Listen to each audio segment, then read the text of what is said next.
Hello and a warm welcome to the Merlin Rocket 2022 AGM online briefing.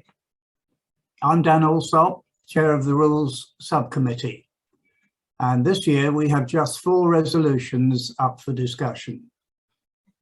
First of all, Stuart Bates, who is also a member of the subcommittee, will introduce the pair of resolutions he's drafted to improve the arrangements for electronic communications. I'll then say a few words in support of Chris Howarth's resolution. Unfortunately, he wasn't available for the recording session, so I'm standing in for him. And finally, Steve Hall will explain his proposal to allow advertising on our boats.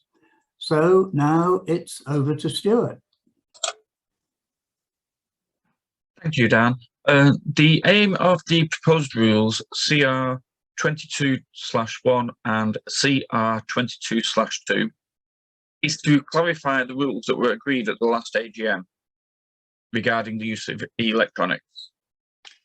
The original proposed rules became expanded by the inclusion of health data. This meant that the wording would need to be radically altered, as there are now devices available that can do more than we want them to do. In an effort to contain that, we have had to look at how the information is displayed on the devices and thus how it can be controlled without preventing the use of the health-related features. Firstly, in regards to the electronics, the racing rules of sailing state that only external communication that is relevant and accessible to all boats is allowed. Thus, we do not need to specify a ban on this. We have split the rule into 2 parts. Personal equipment, which is CR 22/1, and portable equipment, CR 22/2, as one refers to the crew and the other to items attached to the boat. Starting with the personal equipment, this is where we had the biggest issue in defining the correct terms so that smartwatches and other similar devices can be used for health monitoring while still preventing the access to live VMG, positional and speed data. To resolve this, we have had to define that it is the software that can be installed on the device that enables these features that is banned, whilst allowing software which records and displays permitted data to be used. With the portable equipment, we have done the same, along with defining the places that the equipment can be fitted so that it minimises the impact on the boat-on-boat racing. For example, having a 5-metre pole off the bow of the boat would not be acceptable. We have defined the information that the crew can access whilst racing, whilst allowing further information to be recorded and transmitted for use on shore or post-race. This will allow us to enhance the experience for those who are not on the water, or for review after the race if you have a coach. This means that the close boat-on-boat action shall still be down to the ability of the crew without any outside interference or an expensive arms race, which is what I believe we all want. Thank you. Thank you very much, Stuart, for that. Right, I'll just say a few words now. This is Chris Howarth's resolution to allow the modification of older boats.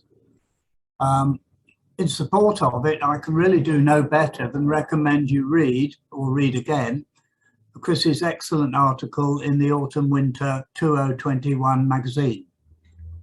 Both Chris and I were sailing at the Scottish Champs, and I was as surprised as Chris was delighted with what he has achieved. How his boat went was amazing, really.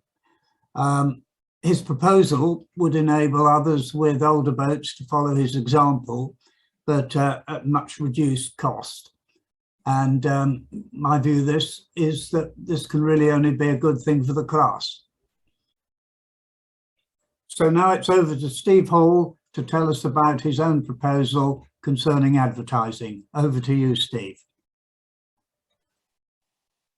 Thanks, Dan. As you know, my proposal is to permit advertising on the boat which is currently not allowed. My basis for that is essentially there's no point having a class rule if it's not being enforced, and currently I don't feel it is. I feel most people don't realise what actually counts as advertising, to do with world sailing and the ROA and all that kind of thing. So I think the easiest option is to allow advertising in this instance. Otherwise, we need to start enforcing a rule.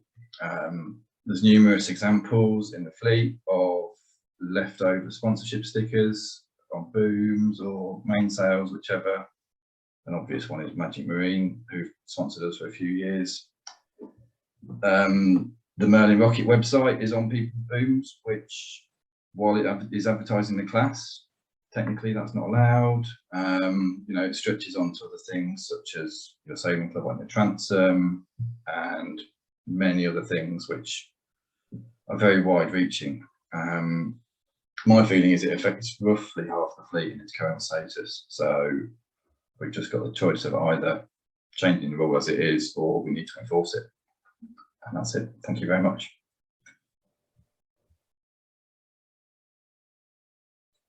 Thank you very much, Steve, for that. And well, to wind up, I hope you will all read the resolutions carefully. They're all in the latest mag. Give them the consideration they deserve and ensure you cast your vote. Remember, because rule changes need a 3/4 majority, abstaining amounts to a vote against. Finally, if you want to vote online, don't forget to register with Martin Smith by Thursday, the 30th of June. Again, the details are in the mag. And I'm looking forward to seeing lots of you at Salcombe. Thank you all very much indeed.